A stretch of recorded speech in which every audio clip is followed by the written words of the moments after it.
শিলিগুড়ির কাছেই তৈরি হয়ে গেল বাংলার প্রথম লুপ সেতু। এই লুপ সেতুটি পর্যটকদের কাছে একটি আকর্ষণীয় স্থান হিসাবে পরিচিত। এই লুপ সেতুটি কিন্তু দেখতে অপূর্ব।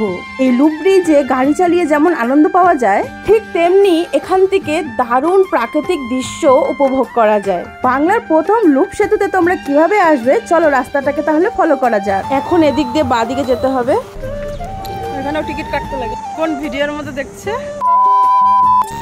নমস্কার বন্ধুরা, কেমন আছো তোমরা সবাই? আশা করছি সবাই ভালো আছো। আমার চ্যানেলে তোমাদেরকে অনেক অনেক অনেক স্বাগত জানাই। শিলিগুড়ি থেকে লুপ ব্রিজের দূরত্ব হলো 44 কিলোমিটার। আমরা এখন সেবকের পথ ধরে এগোচ্ছি। আলুগোড়া বেঙ্গল সাফারি কিন্তু আমাদের পার করা হয়ে গেছে। এখন আমরা পৌঁছে গেছি তিস্তা ব্রিজে।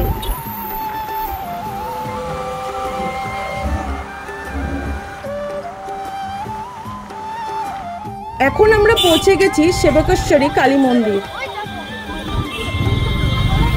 এখন আমরা পৌঁছে গেছি করেশন ব্রিজ। সোজা চলে গেল, মানে বাঁ হাতে গেল কালিম্পং গ্যাংটক। আর এই যে করেশন ব্রিজ দিয়ে আমরা যাব এখন মালবাজারের পথে। যখনই পাহাড়ে আসা হয়, বিশেষ করে এই সাইডটা, তখনই কিন্তু বানরের জন্য কিছু না কিছু নিয়ে আসি। এবার একদমই ভুলে গেছে। আর দেখো কত বানর রাস্তায় দেখা যাচ্ছিল। এখন আমরা রাস্তার সৌন্দর্য উপভোগ করতে করতে সোজা পথে এগোতে থাকবো। আমাদের নর্থ বেঙ্গলের একটা সাইড এক রকম সৌন্দর্য। এদিকটা আসলে যেমন চাপাতা বাগান, প্রাকৃতিক দৃশ্য, রাস্তাঘাট উপভোগ করতে করতে সুন্দর দৃশ্য দেখতে দেখতে কিন্তু আমরা এগোতে থাকি।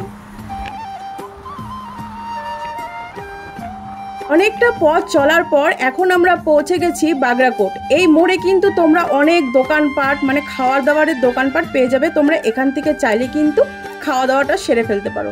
শুকনো খাবারও কিছু খেয়ে নিতে পারো, যেমন বিস্কিট বা চিপস, জলের বোতল, এগুলো নিয়ে নিতে পারো। আমরা কিন্তু এখানে খেতে চলে এসেছি লাচ্ছা পরোটা, বাদামের চাটনি, তারপর আরও অনেক কিছু ছিল আর কি, নেপালি আইটেম, মানে নেপালিদের অথেন্টিক খাবার ছিল। তারপরে দেখো খাওয়া দাওয়া সেরে আমরা ওই পথ ধরে এগিয়ে কিন্তু এখন বাঁ হাতে মুড়ে যাব।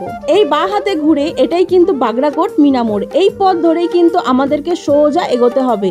এখান থেকে লুপ ব্রিজের দূরত্ব হলো 4 কিলোমিটার। দেখবে একটা মাঝখানে কিন্তু বাজারও পড়বে, সেই বাজারটাকেও কিন্তু তোমাদেরকে পার হতে হবে। এখানেও টিকিট কাটতে লাগে।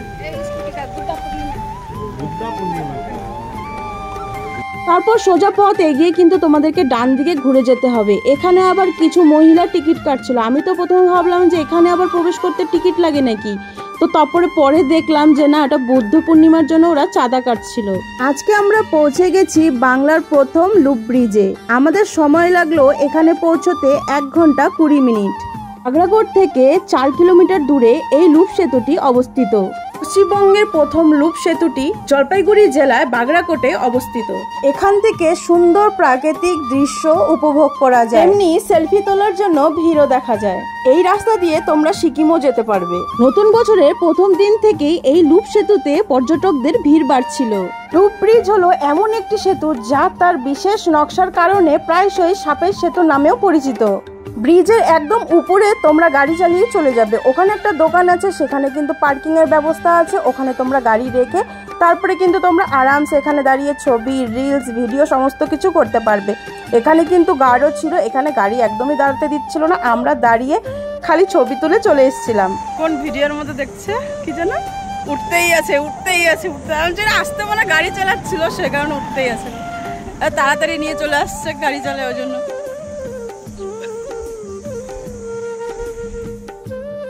তোমরা যারা আমার ভিডিওটা দেখছো, তোমাদের কাছে যদি ড্রোন থাকে, ড্রোন শট কিন্তু দারুণ আসবে এখান থেকে। আর দেখো এই যে এই উপরে জায়গাটা আমরা উঠেছিলাম, যেখানে একটা দোকান আছে, মানে খাবার দাবারের দোকান। আর কিন্তু এখানে সমস্ত গাড়ি, মানে বাইক, 4 চাকা, এগুলো রেখে সবাই হেঁটে হেঁটে কিন্তু ব্রিজের উপরে ঘুরছিল। আমাদের কিন্তু আজকের মতো লুপ সেতু ঘোরা কমপ্লিট। এখন আমরা বাড়ির দিকে ব্যাক করছি। আজকের মতো কিন্তু ভিডিওটা এখানেই শেষ করছি। কেমন লাগলো অবশ্যই একটি কমেন্টের মাধ্যমে জানিও। আর দেখো এখানে ট্রেনটা কত সুন্দর লাগছে দেখতে। ভিডিওটা যদি ভালো লেগে থাকে অবশ্যই তাহলে একটি লাইক করে দিও। আমার চ্যানেলে নতুন বন্ধু থাকলে অবশ্যই চ্যানেলটিকে সাবস্ক্রাইব করে দিও। তাহলে আজকের মতন টাটা, তোমরা সবাই খুব ভালো থেকো।